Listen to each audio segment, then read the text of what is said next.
来看台北市政府统计哦，台北市最近3档乌多摆的死伤事故，平均一档有22000外件，占所有交通事故的7%哦。所以市政府今仔是公布讲，要来补助骑乌多摆民众实际道路安全驾驶训练的费用，望讲会当来减少机车的事故。 台北桥的机车最强是台湾红到国际上的风景。台湾机车多，事故嘛多。根据台北市政府的统计，这3档市内机车的事故率大概77%。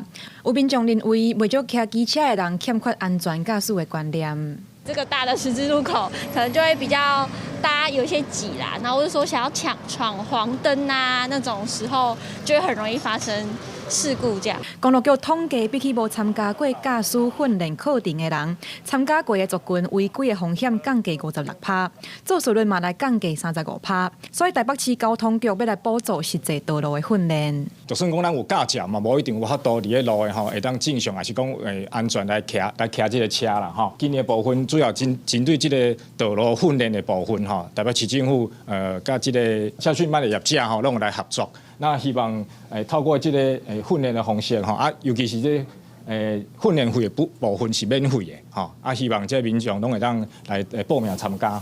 台北市交通局要提供3项的补助方案，加上中央原本就有的补助，上济是通领5200块。记者王可选社桂林台北报道。